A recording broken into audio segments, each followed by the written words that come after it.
Back on the North American continent, the United States has begun forming into a fully fledged country of its own. And for an experimental country hybridizing ideas from the classical world and the novel ideas of modern liberalism, it's doing pretty alright for itself. Yet only a few short decades after it had left the British government behind, it would find itself engaged with its old overlord, once again under belligerent circumstances. The Napoleonic Wars had completely alarmed the British state. The overwhelming might of Napoleon's military genius seemed unstoppable. They implemented trade restrictions and began impressing sailors, once again asserting itself on its old colonies. This would come to a head in the War of 1812. Though the war was ultimately inconclusive, it did demonstrate the ability of the Americans to push back the British once again, and very clearly indicated that though the nation was founded by Englishmen, it was its own thing. It was the Englishmen who left. By the mid-19th century, the United States would be plunged into a civil war, and though not directly, once again, Britain and the European powers would involve themselves. Britain would offer large financing to the Confederacy. Confederate ships would be built in British shipyards, and British ships would be used to get around Union blockades. Though Great Britain had formally declared a proclamation of neutrality, and did still continue to trade with the Union, it showed itself to be much more supportive toward the Confederacy, an issue which would come to a head in 1861, when Confederate envoys aboard a British ship were intercepted by the Union. The resulting diplomatic insult and confrontation nearly led to a direct conflict. Britain didn't want an industrial America and wanted it producing cheap commodities, while Russia supported the Union. Yet, this crisis too would pass, and the United States would go on to become an industrial powerhouse, experiencing its Gilded Age.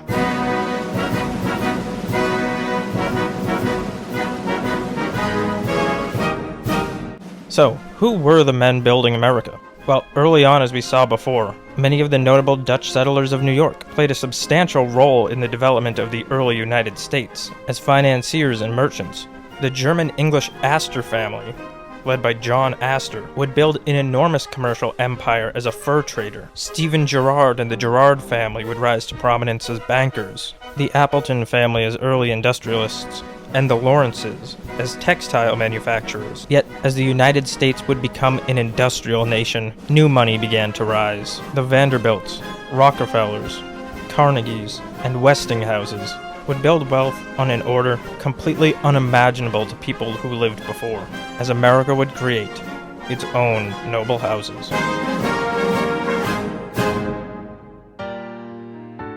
The only question is, where did they get the money? Well, though some families from the early United States did have ties to Europe, largely the upper class of America believed in America and felt loyal to their new home and not to the old continent. But unfortunately, money doesn't have loyalty, nor did America have money. Just as the United States relied on Dutch financing for the Revolutionary War and to finance the early governments, for America to industrialize, it would need capital from old Europe.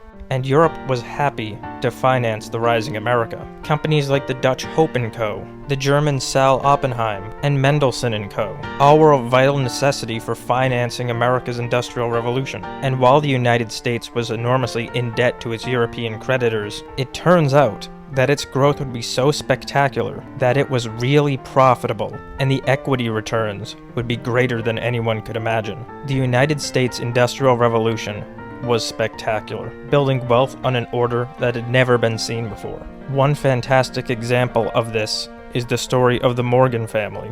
If Great Britain has Nathaniel Meyer Rothschild as its legendary banker, then the United States has John Pierpont Morgan. J.P. Morgan was born in April of 1837 in Connecticut, the son of the American banker Junius Spencer Morgan, who, though less known, played a very significant role in early American finance. The Morgans can trace their family history back to Wales, where they achieved some minor significance before their ancestor, Miles Morgan, came to settle in the Massachusetts Bay Colony in 1636. Junius Spencer Morgan began his career as a young man apprenticing at a Boston merchant bank for Alfred Wells, a notable banker at the time, ultimately becoming a partner before the firm would dissolve, after which he would work in dry goods and in imports, before he ultimately met George Peabody of the powerful firm Peabody & Co. From here, he would be instrumental in building a lot of the early financial bonds between the United States and Great Britain, particularly through the financing of bonds. The 1850s saw a rapid influx of British capital into the United States,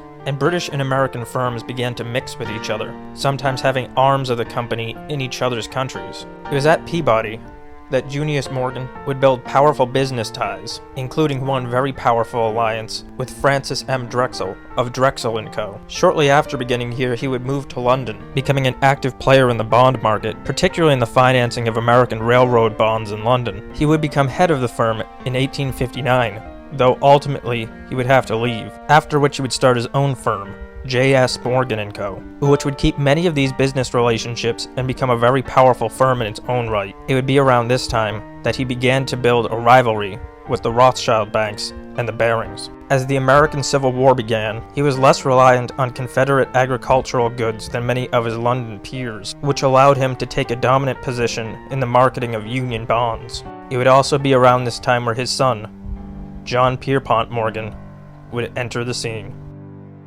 So from a very young age, John Pierpont Morgan grew up around this rapid financialization of the United States and was very exposed to Europe, and Britain in particular. Yet he would perhaps have more continental exposure than his father. As a young man, he would study in Germany, becoming fluent in German and French, and becoming a collector of art and literature. This exposure to continental Europe may have caused his mentality to deviate from that of most American finance, which was more cutthroat and perhaps cowboyish. John Pierpont believed in order, stability, and that would be reflected in his business. He also demonstrated a great interest in the great men of history, being perhaps obsessive about figures like Julius Caesar or Napoleon Bonaparte. These were the men he looked up to, not because he wanted to be the monarch of a nation, but because he wanted to have greatness associated with him. He wanted to be someone who moved and shaped history, and he certainly managed that.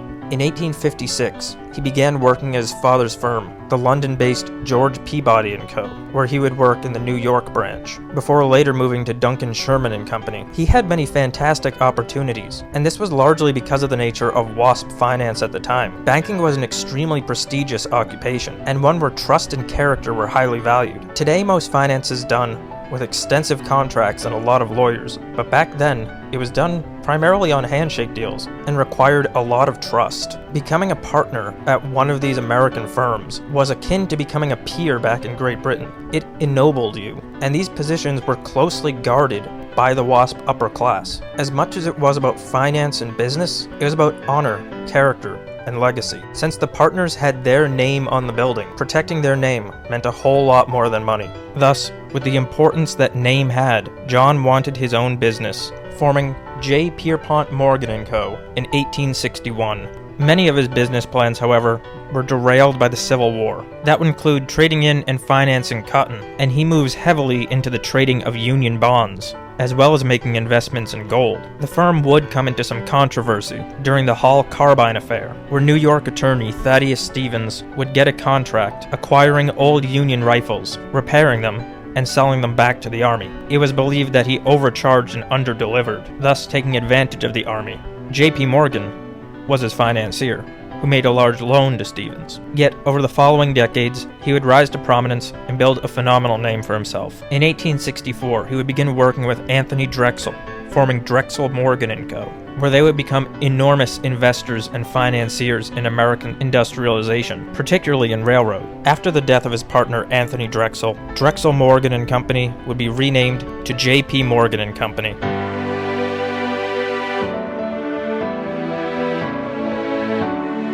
J.P. Morgan was America's banker. He was such an enormously important financier in America's industrial period that many of the things that we take for granted today may not have happened without him. He was an enormous investor in the railroad industry, as well as steel, agriculture, fundamental infrastructure, imports, shipping. And at this point, while British capital is enormous, America's own finance is really asserting itself as a power all its own. Many of J.P. Morgan's techniques ultimately pioneered what today we consider investment banking. He would make investments into companies, change their structures, and then out of the new entity, gain far more efficiency and profitability. He was a creator of U.S. Steel, the financier of General Electric and AT&T. It was Morgan's financial acumen that allowed the United States to become the powerhouse it did. And more than that, he saved the country a fair few times. At this point, there was no Federal Reserve. There was no lender of last resort.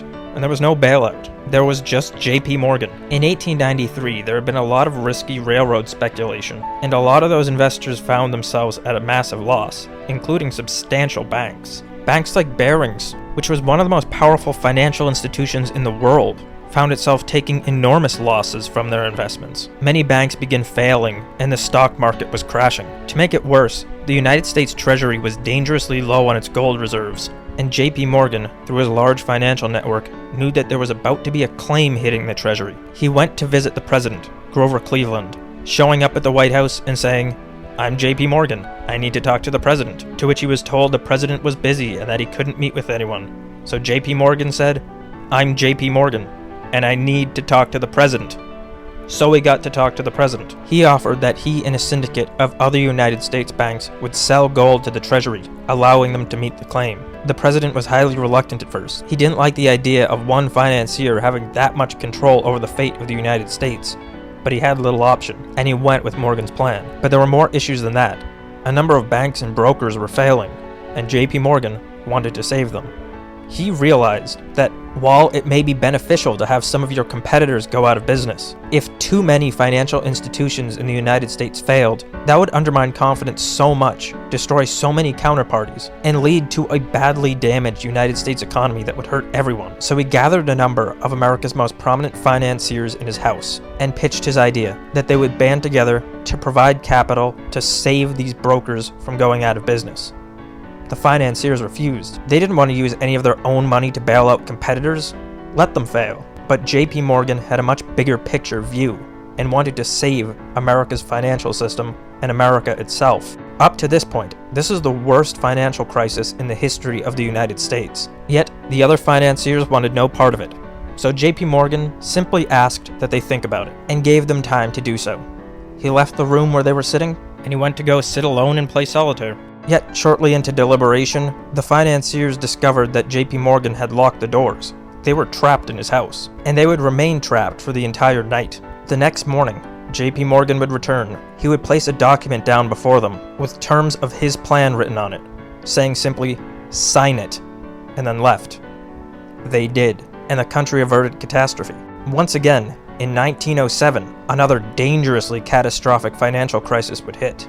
J.P. Morgan took everything that he had, his business, his assets, his properties, everything that he could get his hands on, and liquefied what he could, putting it up as collateral to back the United States. He was close, but he didn't have quite enough to save America. So, once again, he invited the prominent financiers of America, this time onto his ship, the Corsair, a large and lovely yacht. He pitched his idea. Similarly, he wanted them to band together to bail out the United States. Once again, they refused. J.P. Morgan believed that he owed everything he had to the United States, and that it was his duty to save it. Yet evidently these bankers did not. So, he informed them of what he had been doing. He had been taking out an enormous amount of loans at their banks, and should he default on those loans, their banks would all fail. It's like the old adage, you borrow $1 million from the bank, and that's your problem. You borrow $1 billion, and it's the bank's problem. He told them that they could not leave the boat until they agreed to his plan. Still, they refused. That was until he informed them of just what he would do with those loans. He had a man on shore that he could signal to, who would go into the exchanges and short the stock of all of their banks, collapsing their equity value. Everyone on the boat, except for J.P. Morgan, would be bankrupt, and he could walk away with a nice profit, using that money to bail out the country. It was their choice, he told them. I can either get the money by destroying your companies, or you can help me. But we're out in the water. You can never get back to shore in time to stop this. So what's it going to be? And once again, they did the Morgan Plan. Ultimately, the actions of J.P. Morgan would lead to the initial idea of the Federal Reserve. Someone to be the lender of last resort, to be able to keep the banks afloat in a crisis. But back then, it was J.P. Morgan himself, because he believed that it was his duty. This upper class of the United States had a very different mentality than those back in Europe. The idea of nobility in Europe was dead. Yet in the United States, as many of these figures began to rise, like Andrew Carnegie, John Rockefeller, George Westinghouse, they looked to the past, the far past, to look at the nobility of old, and they believed that they had a responsibility, with all of their wealth and power, to improve the lives of Americans, to allow them to too be better. So much that we have in the United States came from these men. Libraries, churches, orphanages, universities, hospitals. They did it expecting nothing in return, and that might be difficult to imagine today, because there aren't many people like that. Yes, there are some philanthropic individuals, but not to this extent. They would take care of the families of their employees and people they worked with. The idea of public libraries at all largely comes from these men. Andrew Carnegie alone would build 2,509 libraries in the world, 1,681 of which were in the US. John Jacob Astor, too, would build a New York public library system, including 63 branches. John D. Rockefeller would build the Rockefeller Institute for Medical Research and be enormously important to American medical research and hospitals. John D. Rockefeller, Cornelius Vanderbilt, Andrew Carnegie, and Leland Stanford would all build enormously significant schools. J.P. Morgan would build hospitals and significantly contribute to the Metropolitan Museum of Art. Schools, churches, orphanages, relief organizations, and hospitals. The idea of this infrastructure as we know it today came from men like John D. Rockefeller, Cornelius Vanderbilt, Andrew Carnegie, and J.P. Morgan. And this was a very different culture than what had existed in Europe at the time. Europe's aristocrats were an oligarchy, America's a nobility. Yet these families and institutions would begin to change, for while they were more noble, they didn't have titles, nor the prestige, and thus the sovereign American nobility would become something else.